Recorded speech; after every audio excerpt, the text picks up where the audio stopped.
much for coming here. This is a difficult time of year for people to have to come out for an event like this. The reason we've been talking about doing this for quite some time, Lauralee and I have been engaged in discussions of these issues for longer than I would like to admit, going back to the previous millennium, I guess.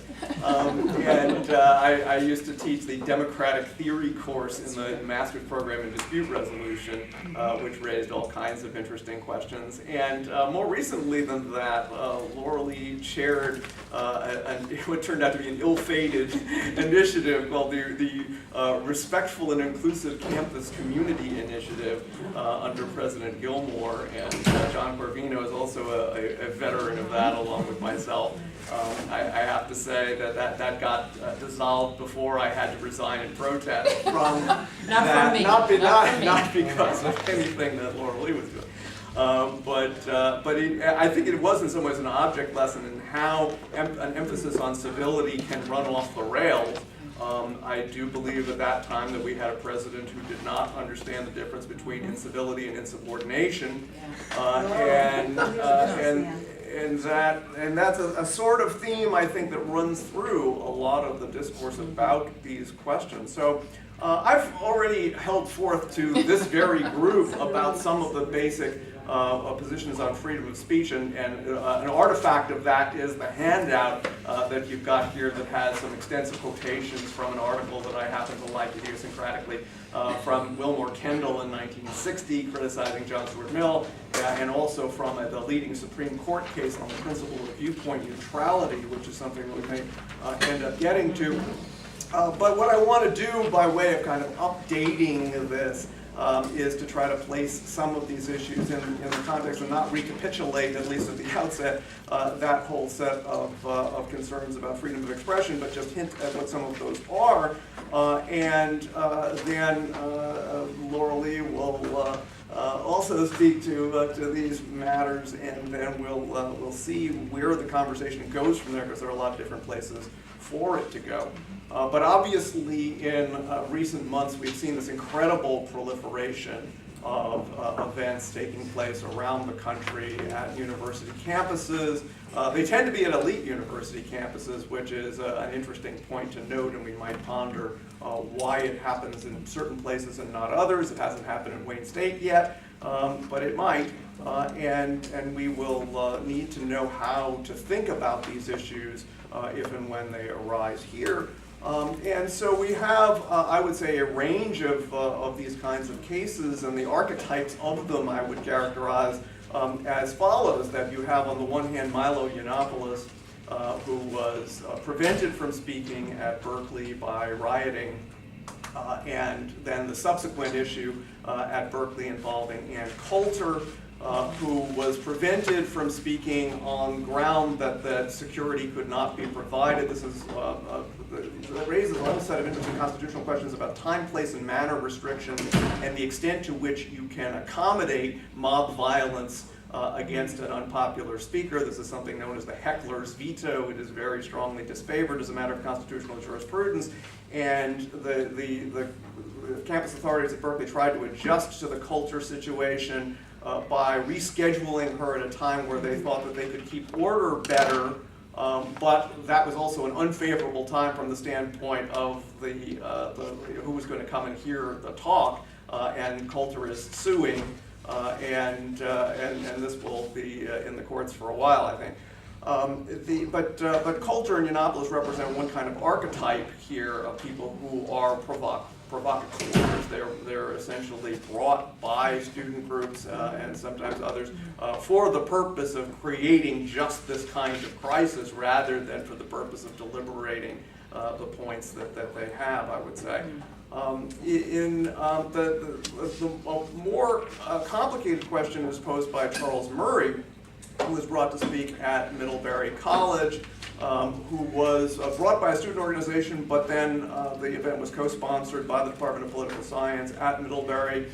There was an interlocutor from the political science faculty, Allison Stanger, And a melee broke out there.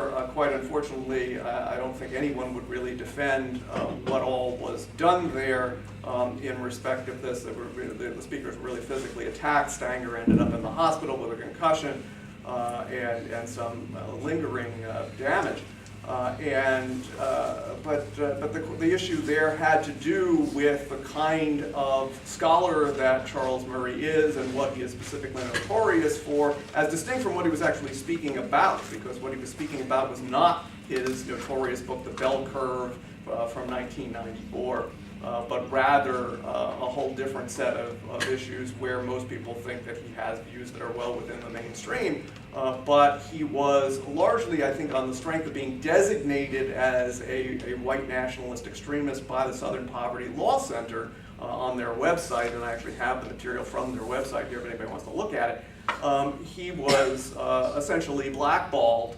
The idea was that having him come to campus was a dignification of this position that he had never repudiated, never apologized for, and that represented a real negation of the belongingness of part of the political community. And so that raised another set of issues. Most recently, Heather Mcdonald, who is a sort of journalist scholar, works for the Manhattan Institute in New York, was brought to speak at Pomona. There was a reaction against her as well. Her position could not be characterized in the same terms, it seems to me, as the others. But she had a view that was very critical of the Black Lives Matter movement and very supportive of the position of the police with respect to a wide range of matters. She doesn't by any means validate the unambiguous cases of police lynchings, essentially, that have taken place in certain instances. But she does support, for example, what has become known colloquially as the stop and frisk campaign of the New York City police that was ended only recently, and is a harsh critic of the diagnosis of the problem put forward by the Black Lives Matter movement. And so these different cases have given rise to a lot of discourse in the media, a lot of op-ed pieces all over the place by people from different sides of this, various forms of organization in response to it. Jonathan Haidt, the well-known social psychologist, has in fact formed an organization to try to pressure universities to prevent the kinds of abridgments of freedom of expression that he sees taking place at universities around the country. And there's a lot to be said about all of this. What I would want to say, just as an introduction to these issues, is that there are many more things to be considered with respect to these questions that are typically taken into account in the discourse. And while what my position might be characterized as a middle position, it is not by any means a splitting of the difference between the two sides, because I want to criticize very heavily assertions that have been made on both sides of this divide. On the one hand, you have on the side of what might be called the sort of free speech advocacy side, a remarkably condescending discourse directed at the demonstrators, basically saying that these people just don't understand freedom of speech, and that that this is really a very straightforward question, and that presupposes that freedom of speech has this one meaning, and it happens to be the meaning that is embodied in what turns out to be the constitutional jurisprudence of the United States since roughly 1969. It's as venerable as that. It does not go back to 1791. It is not the sort of generally accepted free speech jurisprudence of liberal democracies around the world. It is not the position of international human rights law. And so there is this, I think, rather parochial conception of what counts as freedom of speech that is simply lorded over the demonstrators to make it seem as though they just don't get it. They don't understand what it means to live in a free society. That, it seems to me, is not an argument to be taken seriously. The other kind of thing that is said from that side is that the demonstrator, the term that's used oddly enough is snowflakes, that these are sort of coddled, privileged kids who, and Haidt has a whole theory about this, by the way, that this comes from the disappearance of Eitan Pates in, what was it, 1979 or whatever, that it changed attitudes toward parenting, and that now we have all of this protectiveness on the part of parents and kids who have been raised in this kind of condition just are so delicate that they can't be confronted with ideas that challenge their sense of identity or their basic commitments, and that's really what's at work here. And I just want to throw something when I see this sort of stuff. I dislike Jonathan Haidt. I should, kind of disclose for other reasons. He wrote a book a few years ago that I read 1 year too late to have written a scathing review that I could have gotten published. But anyway, it's just there is an incredible condescension on that side of things, and I think a misrepresentation, not necessarily, sometimes not a misrepresentation of arguments that are being given on the part of the protesters, but certainly not taking into account the best arguments that can be made on behalf of the protesters. And those arguments have to do not with a sense of subjective offense that people take to a particular line of march, but rather that the normalization of a particular form of discourse, particularly about vulnerable populations who were historically subordinated, marginalized, and excluded, this has real effects. It doesn't matter whether people subjectively feel offended by it or hurt by it or not. What matters is that you've sort of poisoned the well by creating a sense of normalcy for these kinds of ideas that then potentially manifests itself in an increased incidence of discrimination, harassment, and even violence toward different groups. And that this, in fact, is an objective harm, a subjective increase of risk, making the society a more dangerous place for certain categories of individuals. And so this is, I think, a much more serious point to grapple with than is given credit for. On the other side, there are a number of assertions that have been made that I think are equally excludable from consideration. One problem is the sense that we should, in some way, acknowledge as a barrier to the legitimate expression, the subjective sense of offense that people take, or at least the subjective sense of offense that people bearing certain ascriptive characteristics might be expected to take. And that, I think, is inappropriate. Thinking about it from a lawyerly standpoint, we have in First Amendment law, above all, principles about vagueness and overbreadth. Vagueness is a due process principle, not even a free speech principle. It's the idea that you have to define specifically the line between what's prohibited and what's permitted. You can't possibly do that if the criterion of the inadmissibility of the speech is subjective reaction, partly because you can't really predict subjective reaction, but partly because you incentivize certain kinds of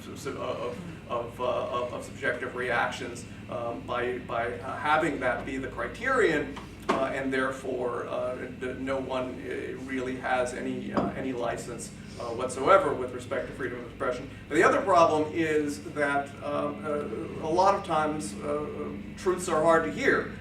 There are a lot of things that offend people, and if I have the opportunity, I will talk about an offensive conference that I was just part of, which had to do with the legitimacy of the State of Israel, and it was twice postponed from Southampton University in the United Kingdom because of opposition. It moved finally to University College Cork, and occurred a few weeks ago there with my participation. And I've managed somehow to not be named on the blog posts that have attacked this as a festival of anti-Semitism, which I strongly deny that it was. But there is always a good reminder that two can play at this game.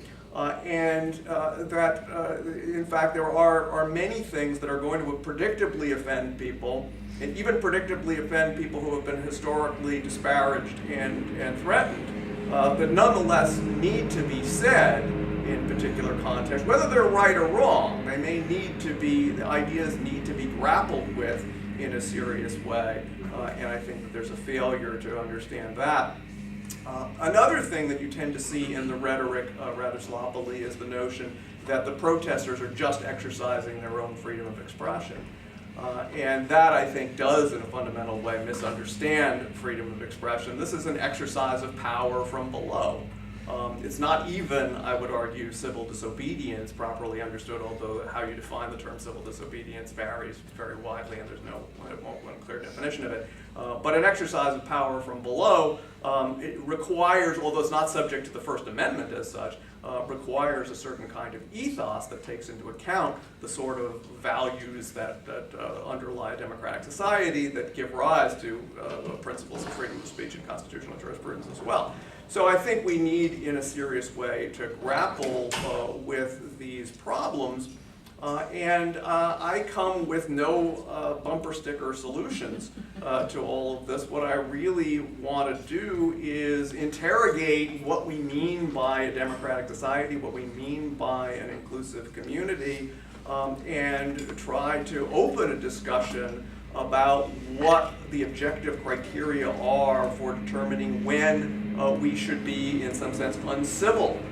When is civility tantamount to complicity with a particular agenda of problematizing the status of people in democratic society? The idea of viewpoint neutrality is the idea that all questions should be open questions. To make all questions open questions, where what the question that people want to open is whether particular categories of individuals in the society have dignified status and equal status as participants in the society, is a very serious issue. And so that's the opening I want to make to these kinds of questions. And with that, I hand over the floor. Well, first, let me ask this. I mean, Brad has said a lot of very interesting and provocative kinds of things, and I imagine that people were having some reactions to that. Because what I will do is take it to the level of what does it mean for you and me in an academic environment when we're engaging with each other around it, because I focus a lot on faculty behavior. But I feel like, for me, I feel like Brad's analysis is a much bigger and broader one, and I suspect it's been provocative or energizing to you. And so I don't necessarily want to take us off the track. So if people have questions and want to respond to some of the stuff that Brad has said, this is fine. No? I think we want to hear from you. Oh, yeah. Get me in trouble. Yeah. Well, actually, when Brad and I have had these conversations, I always have lots of questions that pop up for me. And one of the ones is who decides what's legitimate? What are the legitimate kinds of ideas? And Brad, at one point you said whether an idea is right or wrong, we have to grapple with it, and yet there are clearly ideas that you don't want to grapple with, right? So trying to find that, how do we figure out what is legitimate and what is not, right? So, and I always like to call up the idea that behavior never speaks for itself. It's contextualized and it has a lot of influences on it. And so we can think about lots of influences in terms of these kinds of behaviors. So what's the normative context in it? So in academia, what are the things normatively that affect how we interpret, for example, each other's behaviors around these kinds of issues? Anybody can think of anything about us normatively? What are our values? I mean, I have, in terms of tenure of new faculty who came of age during the Reagan-Bush years, or the lost Generation Y, who are more corporate-minded, more desperate to pay those student loans, more truly entitled and think they're feminists, but they're not because they co-opted the patriarchal model of power. And they have narcissistic personalities to the extent of bullying and dividing a department and harassment, but yet, because the academic environment it doesn't matter what kind of person you are to be tenured. It's about how good they look on paper in terms of that performative scholarship. And I think that's a real issue at this moment, because I know students are dropping out of our area because of the toxicity of the psychological environment from privileged, out of touch of the Black culture, recently tenured, but also tenure track. Not all of them, there's some, but in this first person experience in my research, because it's not just here, it's like this when it's a recognized cultural, intergenerational and cultural collide of this generation with clashing against my generation and others where we were much more invested in community and different models of a more horizontal power structure, meaning their vertical power structure. So part of what you're articulating is one set of norms has to do with generational norms, right? And that influences how we're going to interpret a behavior and perhaps what kind of behavior we're going to manifest. But I also want to argue that there still is, I feel, like a larger humanity, a larger human codes that surpass all of this, okay? International, cultural, and what we perceive as courtesy. There's a lot, isn't there any more big T truth? That's a good question. Yeah. We have philosophers. Yeah, we do. Yeah, Bill and then John. Well, I feel like we have to say that these events that you're describing, Brad, occur under the presidential candidate who was elected, So that's saying context. some really, That's a context. hostile, creating the kind of coattails for these speakers who now can become provocateurs with some legitimacy. And so I feel like the broader discourse can't be ignored. So that's another contextual influence in terms of what behaviors show up and how we go about interpreting them. But it's John? connected because he's the paradigm of the narcissist, the ultimate narcissist. So it is connected. Yeah, and It's we have not lots of separate. interpretations about his No, language. that's a psychological construct. We I can know what go with that. narcissism is. Okay. Not personally. I know. John? So when I think about this in terms of the norms we have Yeah. within academia, I think about something that I've been teaching my students for over 20 years, and I've recently come to worry that it's wrong or at least incomplete, which is I tell them, when you're evaluating an idea or the argument for that idea, you look at the premises and whether the conclusion follows from the premises. You look at the ideas, not at the person giving the idea. So, if Charles Murray comes and says something reasonable, then that's something reasonable regardless of whether Charles Murray says it or I say it or you say it and so on. And a bad argument is a bad argument out of anybody's mouth. And so there's this focus on trying to emphasize the ideas rather than the speaker. And the reason I've come to think that this is incomplete is part of what Brad draws out on the handout with Wilmer Kendall and so on about the sort of preconditions for people being able to understand and reason through ideas and knowing that the speaker does matter to whether that becomes possible. So this is something I've actually been struggling with in my own work as a philosophy professor and the norms that we try very much to emphasize to our students, but may not only be incomplete, but actually privilege a certain kind of already privileged discourse. And we have a similar kind of idea in dispute resolution under principled negotiation, the idea about separating the person from the problem. And then the challenge becomes, but what if the person is the problem? Yeah. That's right. What if that is? And so some of the ideas that we're talking about here, so those are, what you're providing are examples about how a specific, so if I delivered something, you might interpret it very differently than if Charles Murray delivered it because of whatever your experience has been with him, and so social psychology is all this wonderful stuff on actor-observer differences and the kinds of attributions we make for people, and a whole notion of what we call reactive evaluation, which is we evaluate an idea based on whoever said it. So if I don't like you, John, That's right. anything you say, I'm kind of like, wow, but I like, I like Dan, so if Dan says that, then I can sit and listen to that.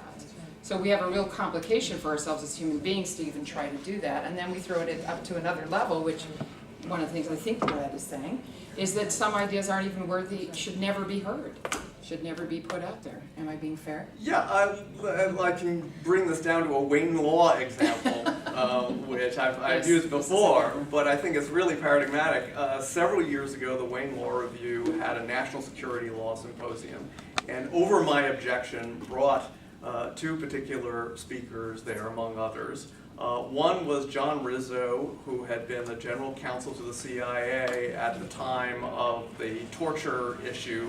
He was the addressee of the torture techniques memo written by John Yoo that sought to validate waterboarding and so on.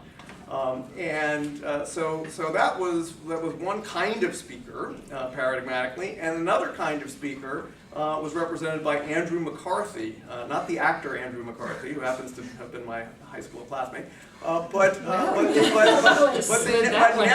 National Review Online commentator Andrew McCarthy authored a book called something like "How Islam and the Left Are Destroying America" or something of that nature.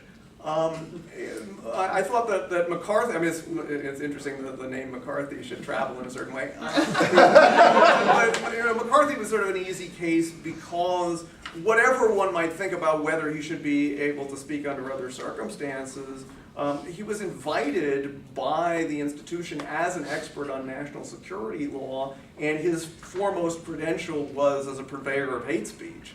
And it seemed to me that that was entirely inappropriate. And then also with respect to Rizzo, who had nothing offensive to say at all, indeed quite the contrary, because he was very angry with John Yoo for having, he thought, ruined his career. And I was delighted to hear all of that. But I would be perfectly happy to have John Rizzo on a panel discussing, whether he should have been disbarred.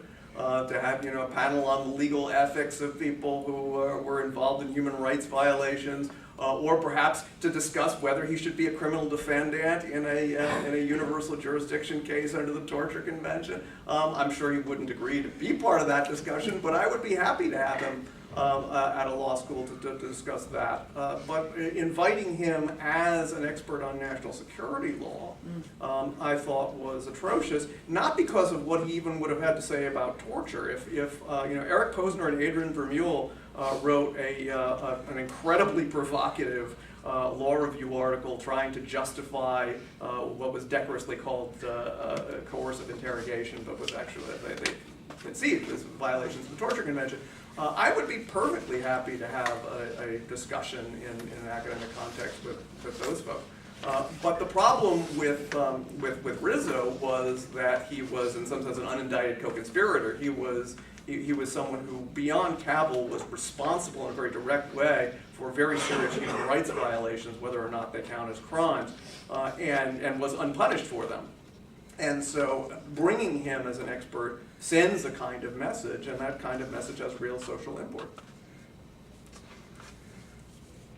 So the sends a message kind of idea also has different kinds of perspectives associated with it, right? So, from an actor-observer kind of point of view, again, I think this is about a conversation about what's legitimate and what's not, and who gets to decide what's legitimate, right? And so that's the piece I think there's a couple of pieces. One is unpacking some of this idea about what's legitimate, what's a legitimate idea and not, and what the impact of it is. And then the other part is how we go about having those conversations. And if that defines what we end up having a conversation about, then how do we go about having those conversations? And so part of that latter question about how do we go about having those kinds of conversations has to do with, like you've said a couple of times, see, I get to interrogate him. You've said a couple of times that incivility is appropriate in circumstances. What I'm just curious about is what do you see as an uncivil action or uncivil behavior? Because I think that's really part of a broader discussion about what we mean by, what do we mean by what is uncivil? What do we mean by what is civil action? Some might frame, you tell that really great story about the Quaker women. Oh, yeah. So why don't you tell that one, and then I'd like to talk about the Quaker women behavior. Right. So, one of my favorite incidents of my own experience was in 1982. Senator Arlen Specter had a meeting with members of the community about U.S. aid to the dictatorship in El Salvador, And all of the people present at the meeting were people who were activists against the policy. And Specter brought a representative of the State Department to kick off the event by stating the official position of the Reagan administration. And people at first sort of shouted out against this. We don't want to hear what he has to say. We know what he has to say. We want to hear what you have to say.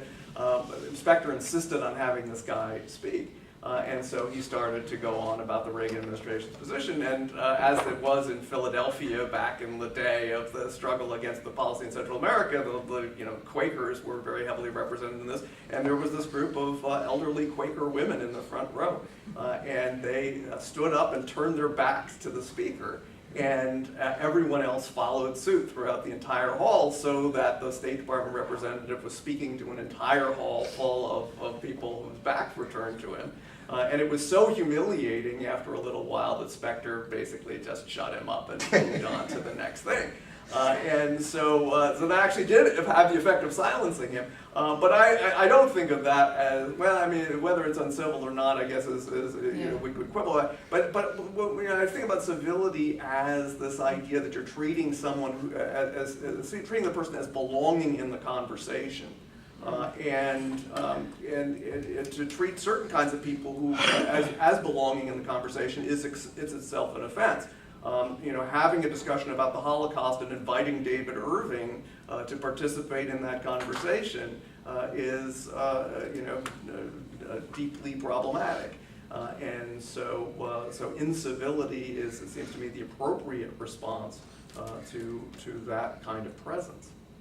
So following that logic, excuse me, if civility is about belonging in the conversation, so incivility would be about excluding people from the conversation?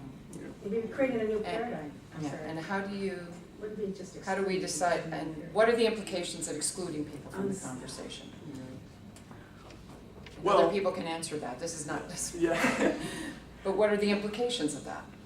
Well, I mean, first of all, there are practical implications of it, and then there are just the sort of principle questions. And I think the argument for viewpoint neutrality on the pragmatic side is much stronger than the argument for it on the principled side. That is to say that a lot of the time the justifications for viewpoint neutrality have to do either with the idea of the search for truth, and Kendall, I think, I consider to be a refutation of Mill on that point, and we can talk more about why I think that. But it does not necessarily serve truth to have a cacophony of expression.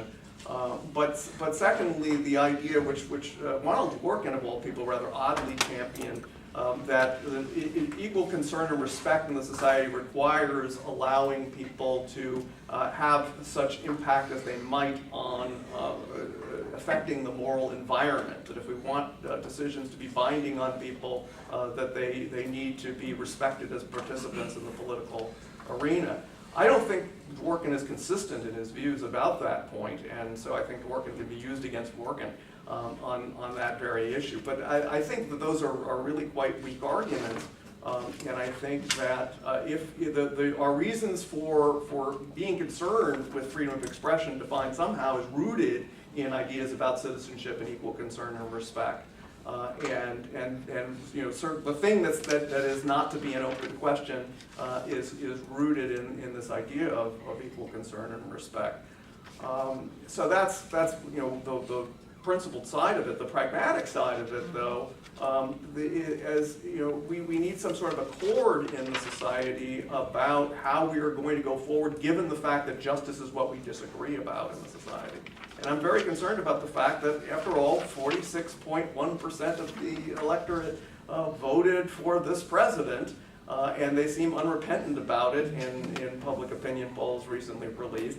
And so, as a practical matter, we need a criteria of legitimacy that are not simply collapsed into our ideas about justice, because we need a framework for accommodating disagreement about justice. And then we also have another kind of practical consideration, which is if we license people to engage in certain acts in the name of some sort of universal principle, we have the problem of unilateral implementation of universal principles and untrusted implementers. If we sort of create this license, how can we expect that it will be used? And who's going to end up being hurt by it more in the final analysis? And I think that that's a very serious concern.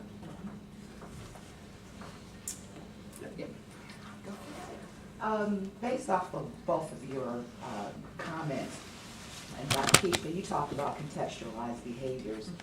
And when it comes to behaviors, some people look at certain behaviors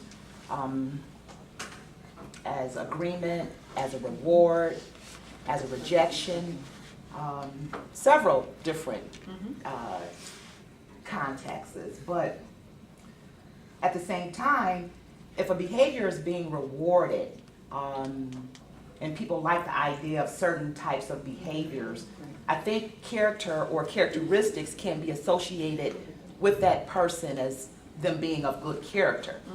Because Same, you're showing behavior yes, that we approve of. that we approve of. Same thing for behaviors that we reject or we disagree with. And not knowing why some of us behave the way we do based off of how we grew up, our experiences, our associations, our family life. It makes it kind of hard for us to either agree or accept without digging deeper. So how can we dig deeper? And we can't do it always in discussions like this, which is, this is good. But how can we dig deeper in order to be able to find information out on why behavior is the way it is? Because it could be a point of maybe understanding, or aha, now I understand, or now I get it, or oh, I see why they're like that. I mean, it can be taken so many different ways to where it causes exclusion or distance in yourself, or dissatisfaction, or appreciation, or good associations. So are you, let me check, are you talking about notions of like motive and intent behind what somebody's action? That could be one, but it may not be a motive or intent. It could be just the way that person behaves on an ongoing basis, whether it's good or bad. So it doesn't, a lot of people don't intend to behave badly, but they do. Well, part of the conversation is, do we really, is there a sense about big T truth about what is bad behavior and what is not bad behavior, right? And so, and Brad's been talking about for himself some clarity around that. And so, I mean, the questions we have is, what leads to that assessment that something is appropriate or not appropriate? How does that get defined? And it's not just the individual involved, although we do know, we have this experience that if it comes from one person, we experience it one way. If it comes from somebody else, we experience it another way. Absolutely. But they're also embedded in a much broader context, right? So for example, if we think about academia and some of its features, it's hierarchical. It is a lot of evaluation that goes on for faculty is subjective, which creates opportunity for all sorts of interesting kinds of things to influence decision-making. The whole value of academic freedom and the broad context that provides suggests that faculty can engage in conduct somewhat differently, and maybe with a broader range than, say, students could, or staff could, or administration could. So I'm curious about, on an academic environment, and does academic freedom apply to anybody we invite to our campus? I don't have an answer for that. I mean, this is where, for me, where a lot of the stuff hits it is when I think about faculty and the kinds of behaviors they're doing. But if we have that kind of curiosity about behavior, that it does not exist on its own, and it only takes on meaning based on the context, then we have to be critical about the nature of the context. But how do we become critical about the nature of the context? And do we really care to get involved and interested in somebody else if they have abhorrent ideas that by virtue of me saying hello to them or inviting them, it can be interpreted that I'm legitimating everything they stand for and everything they've ever said. And I don't know about the rest of you, but I'd like to think that I'm more than the ideas that I've stipulated. Right? So that's where I struggle, is kind of like, and I also have a belief that, an Ericksonian belief that people grow and change throughout their lives. So I may not like what Murray did and bell curve, but I feel I need to be open to the other possibilities. Well, but is there a difference between like having dinner with him as a human being, or and on the Okay, other there's hand, a context. his professional context identity question. is Right, sort of right. consumed by this 1994 book, and he hasn't repudiated that. If you were to repudiate it, then that would be a different point. Right? Okay, so that's another contextual argument. What is the nature of our connection to each other, and what kind of message does it communicate? And by going into a public forum, by an institution inviting somebody, the attribution is that we somehow support them. Although universities make very clear, or maybe not always as clear, depending on what happens, to say, we support people coming with a wide variety of viewpoints, even though we might find some of them abhorrent to do that. So, and that contextualizes me. If one thinks about the power to make these Yeah. decisions and how power is Yeah. distributed, I think the status quo is that you have I think Berkeley has an established set of procedures, and the procedures are such that groups on the right are bound to invite people like Murray or even Calder. That's just going to happen under the existing procedures. And so what they've done is, in a kind of a liberal way, the liberals at the top have delegated the power to make these judgments and important decisions as to who's going to come on campus and be in a position to influence students. They delegated it to people below, and these procedures permit them, empower them to make those decisions.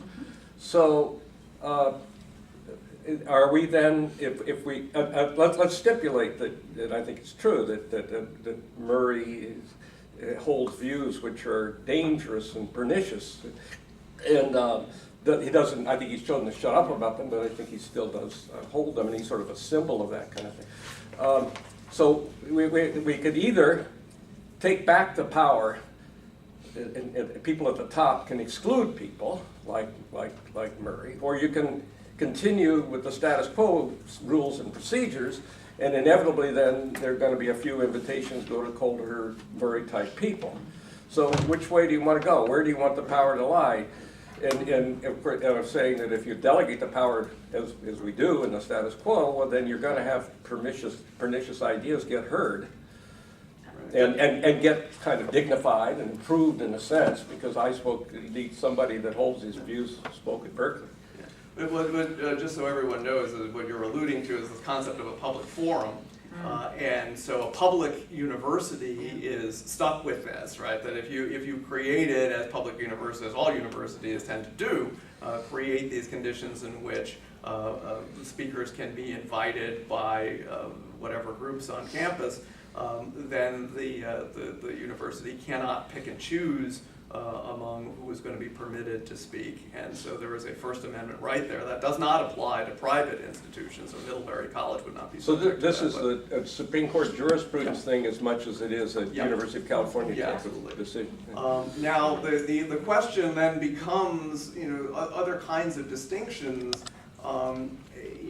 There's first of all an important distinction to be drawn between individuals who are brought by student groups and individuals who are brought by the university as such, an academic department. Still further, conferral of an honorary degree, which has sometimes been an issue. So there are many circumstances in which bringing someone, you're automatically, if you're a department inviting someone, you're acknowledging this person as an expert, which might be problematic.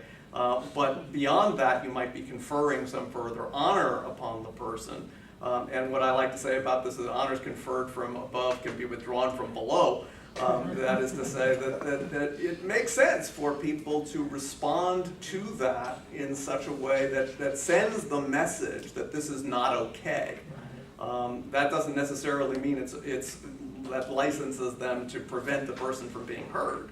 But it might license them morally, though not under university rules or anything else, to create enough of a disturbance to make clear to people that this should not be considered normal. And people may have to, if they want to do that, they may have to legitimately take the penalty that comes from that. This is a contact sport, after all. And there are circumstances in which you may feel a moral imperative to breach what are legitimately imposed rules about conduct in these circumstances. No contradiction between saying that you're morally like to break the law and the people who are imposing some sort of punishment on you are morally licensed to do what they're doing. So this is a complexity. Yeah. We are at such a moment where everything is inverted, where we have a democratically elected president that is modeling the most abhorrent human behavior, and that part of the moment here is that the university got a real reality check, I would hope, about where is our population getting their education and their information. So I think that this election has also proven how marginalized the universities are because they're so elitist. And so let's get real about what's going on here. And that the New York Times has a February 8th article asking American universities must take a stand, not since the era of the witch hunts and red baiting has the American university faced so great a threat from government. How is the university to function when a president's administration blurs the distinction between fact and fiction by asserting the existence of alternative facts? So this is an article asking for the university to step up to the plate. And it ends with the voices of our leaders in higher education must be heard in opposition. The cause is not partisan. The cause is a democracy where citizens of the entire world are welcome, minorities are protected, and dissent respected. Such a democracy is the only context in which research and learning and the pursuit of knowledge can thrive. The time to act together is upon us. The world must have no doubt about where the American university stands. And so when you said that we had Gilmore, who was a businessman, couldn't get the difference between insubordination and uncivility, that's a clue about how toxic our capitalist system is. And that there's, from my students who transfer or off minor in photography because of the horizontal leadership position or the sense of community that's opposite of what they're getting in marketing and business, and also what they say there's no critique in their curriculum about what they're teaching. There's no other alternative voice. They are perpetuating the status quo, which I find is like reprehensible, that there's not the internal critique of the university itself across the board, and that students, we're losing enrollment, not because of what they're trying to do, make this the elite university, trying to raise us so we can be like the blue bloods. It's that they're losing contact with what the reference is for what it is to be human, this diverse community, and they're excluding the richness of this black environment that we hear that has so much to offer us, and they're marginalizing students of color. So we're at a crisis, okay? And I'm mad because there is like a coarsening here where I feel for the first time I want to get out of here. It's such of a toxic environment. And I want to keep on asking for support about addressing this. We're a perpetuating system and there's not a lot of resources, so they're really getting where the problems are. I have greater conversations with the custodial workers than I do with my colleagues because they're so like invested in their own already listening of their like unique positioning of this, you know, insular conversation for the elite. So I think we have to revamp everything here and get real and make this conversation really real. Like everyone's included. We're not just talking to ourselves. We're not just circulating and with all due respect, I came here because of my reverence. I didn't know you and I wanted to know you. And this guy, there's a lot of your students here who say you're the best professor and that's why you're here. I'm here because of Laura Lee, because I know her, how she's helped me, okay? So I'm not, you know, I'm out of all respect, really asking us to dig down as Barbara asked. You know, we have centers here that the Humanities and Center for Conflict and Resolution, and they're marginalized, and these guys are marginalized and aren't listened to. And there's not enough funding for them, and we have to like fight, and I have to protest and do an Occupy Wayne State so that they'll close the center. And because of my previous censorship, because of the culture wars of that moment, they think because of my name as a troublemaker, there's a lot. There's only maybe 10 students at the most or smaller, and we had all the police cars out there because I collided with them.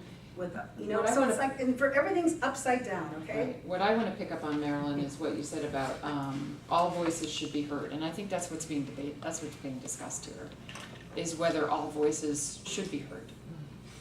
Well, I think that they're culturally they're talking about. Or are they voices or ideas? Maybe, so they're talking about cyborgs, and they're talking about moving so that they're movement so that they're denying our mortality, and so that the technology is the reference point, and not we as human beings.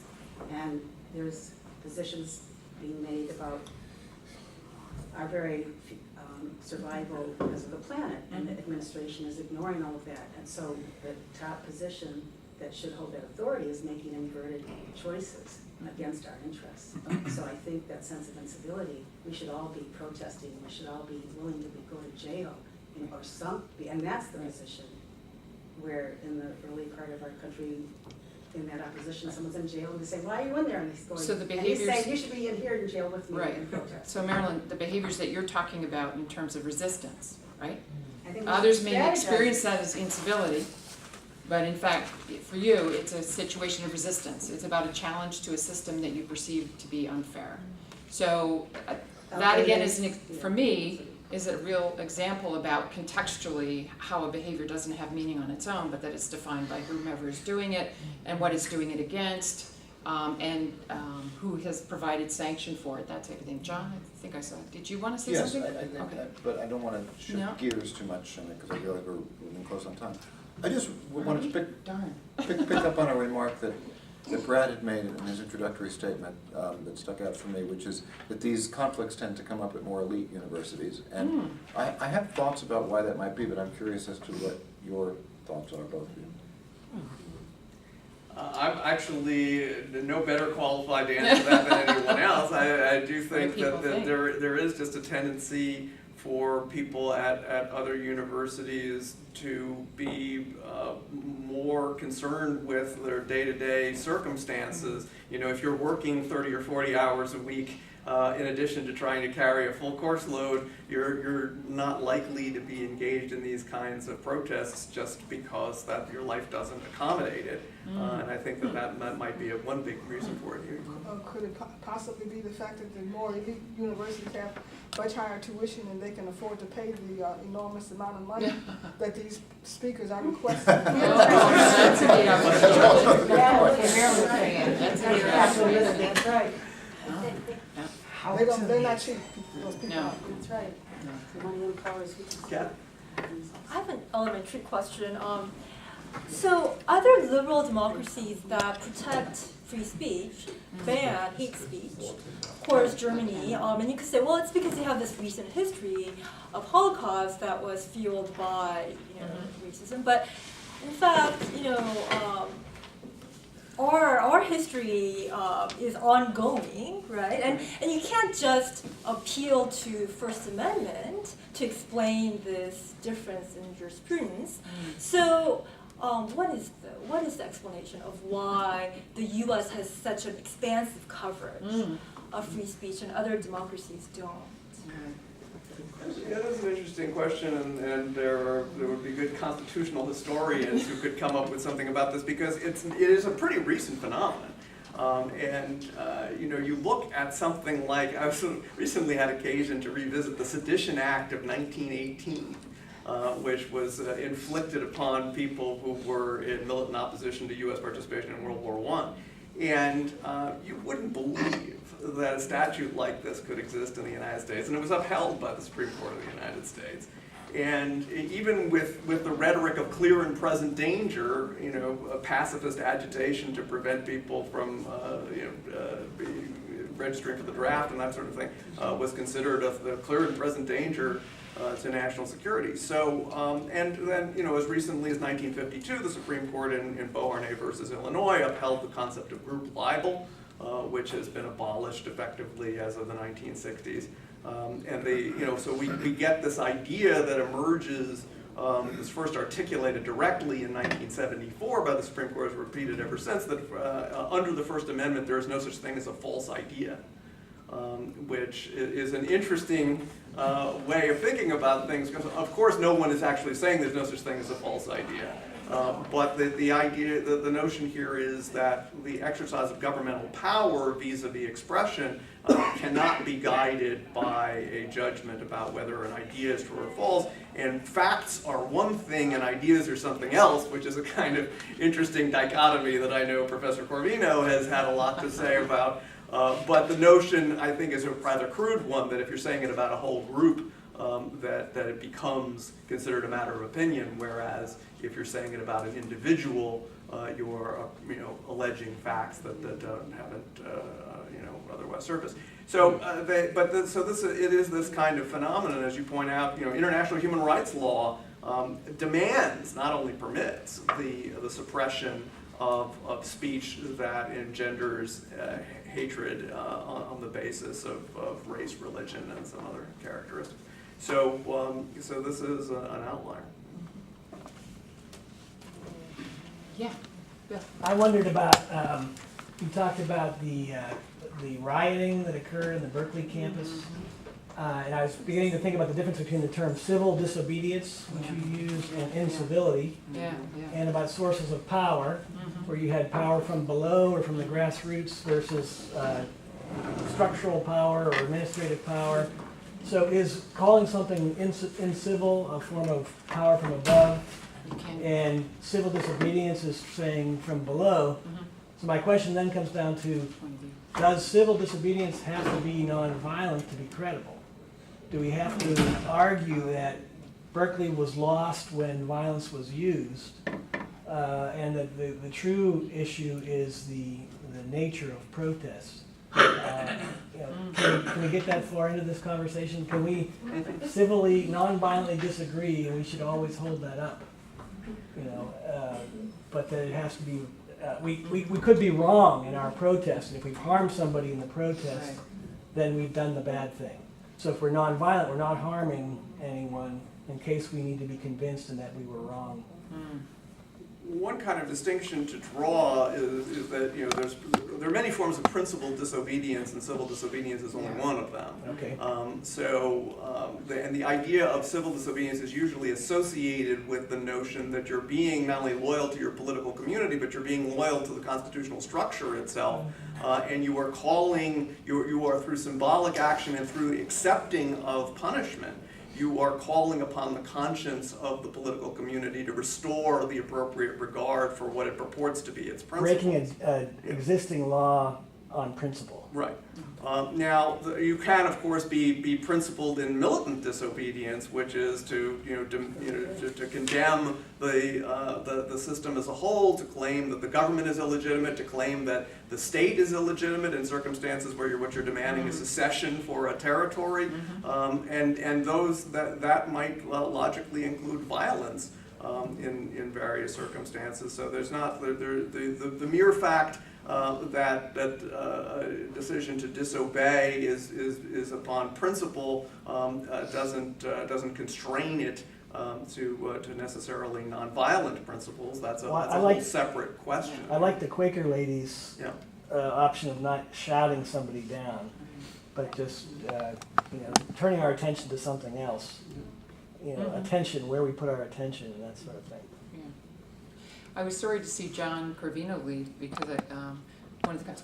What time were we at? I think it was in protest. Oh, it wasn't. Behavior does not speak for itself. Notice I he prefer walked to out think that he had door somewhere with his to back to you. He did clean up after himself, so I feel good about it. But John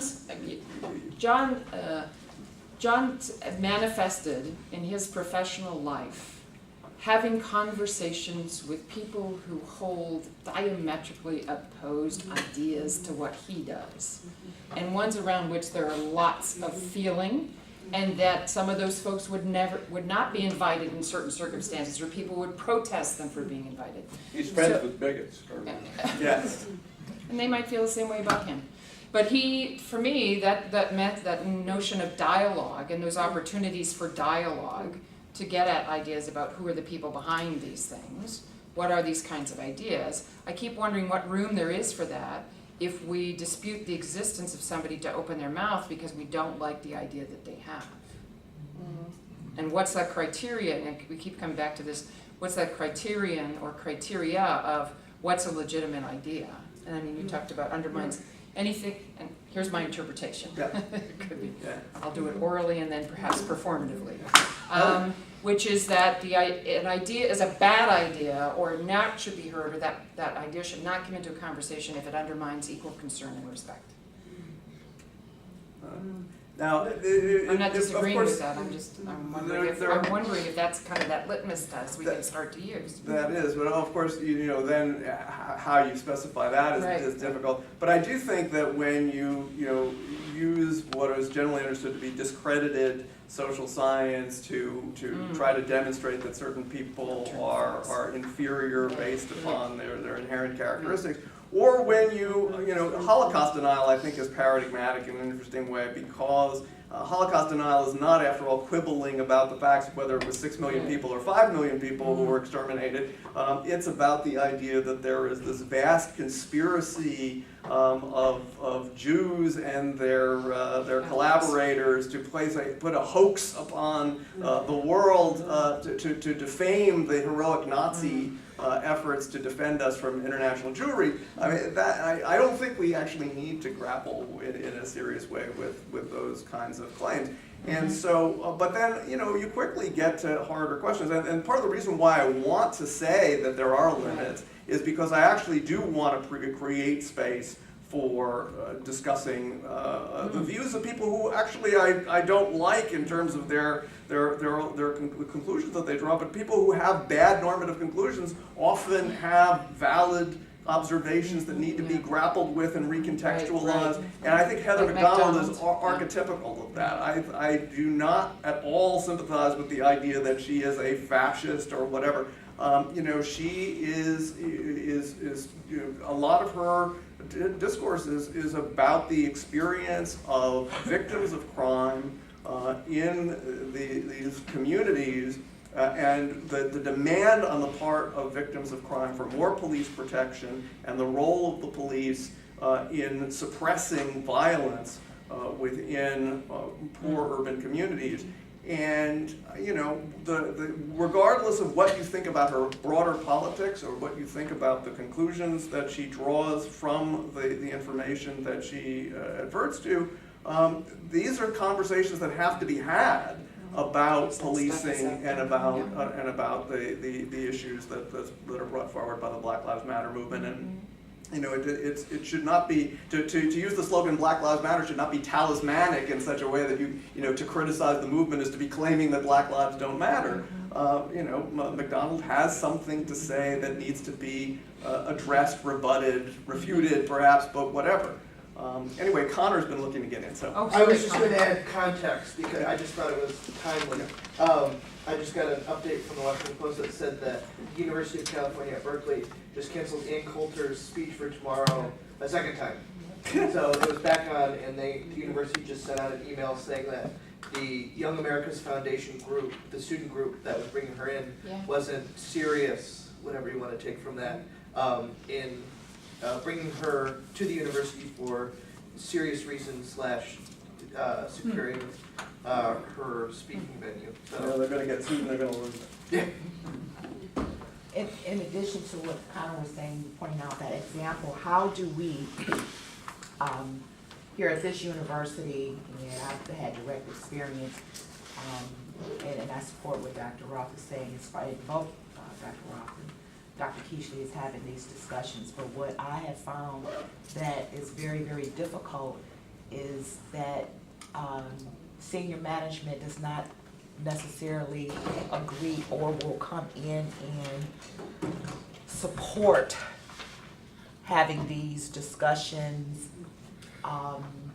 whether it's based off of image for the university, whether it's based off of, okay, I don't want to rock the boat, no, I don't want to be associated with that, and these are key people that need to be a part of these discussions that are in leadership here at the university. Do you have a specific example?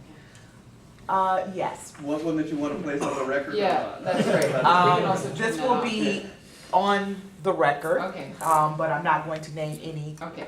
individuals. That's fine, it just helps contextualize things if you tell us of a specific situation. It is being recorded, so Yes. be aware. We had a, thank you. We had a lecture, a panel discussion lecture, and invited guests to a panel called Deconstructing White Supremacy. So just that title alone scared a lot of people. Everyone has their own context on how they should interpret just that title. Sure. So that, without further interest in, let me see what this is about, maybe get an idea, I want to understand the title, what exactly is this lecture or panel? I got pushback. We had excellent panelists, we had a very good crowd, we even had comments that from the audience that they were disappointed because we didn't talk specifically about white supremacist groups. Okay. So So did the university or anybody associated with it interfere with your ability to have that session? not interfering, but Okay. some of the key people that I felt that could contribute to the discussion. Because we're all dealing with, issues of diversity and inclusion, and whether it's from white supremacy to white decline to white flight to black flight to all of these things. I mean, and it's so much.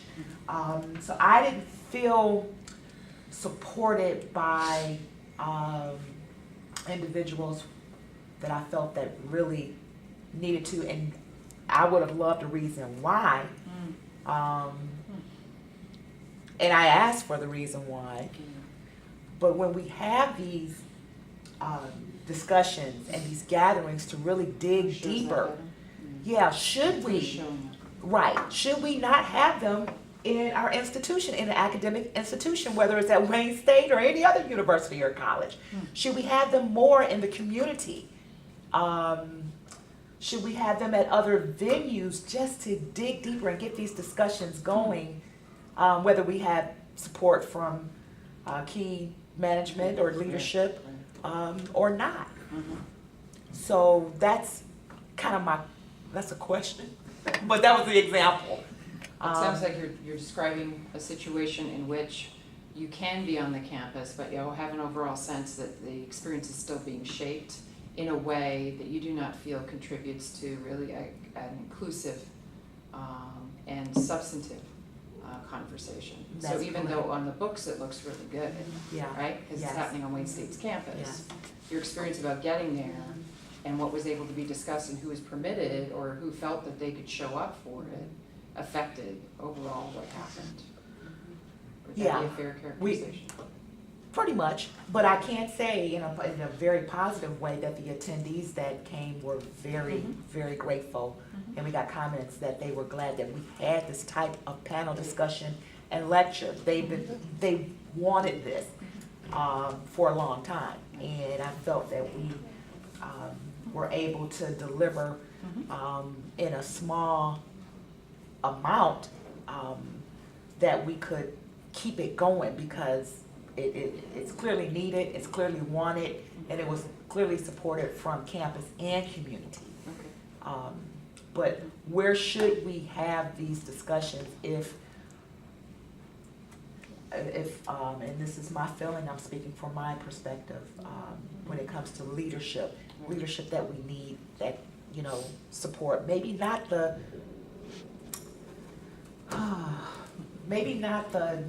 every single discussion, because it can't be 50,000 places at one time, but dealing with the issues that we're talking about here today from an academic standpoint. Or do we just not even, look for that support? We keep doing what we're doing and figuring out how to do it better and get more people to be engaged in these discussions.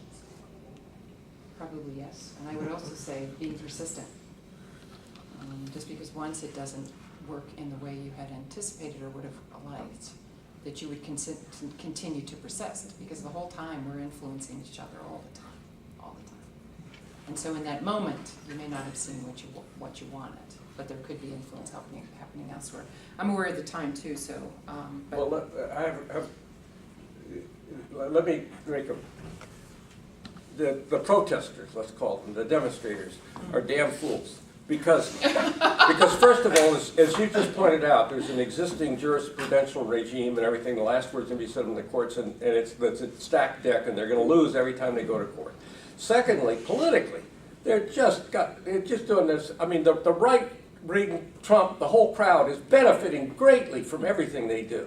They're literally, politically, they're doing obviously much more harm than good. So as far as, Is that protesting in if I were general, counseling or just a these specific protest? I'm thinking of all of the demonstrations that they're, including Calder and Milo.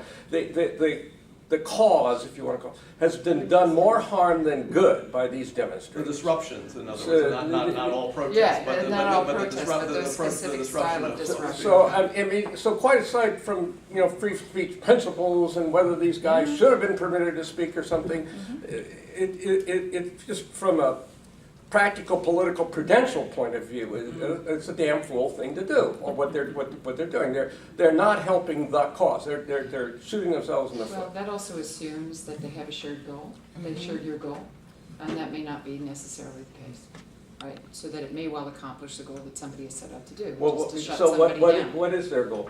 I don't know, but I think we have to be cautious about assuming we know that's the contextual piece. We're evaluating in If this they want to context, overthrow the evaluate. government of the United States, I could see I how it don't could know if contribute that's to their that. I mean, You know, it's a they utopian may- goal. You know, Yeah. in some of the work I do on bullying and whatnot, sometimes what we find when people engage in that behavior, it's because it's fun.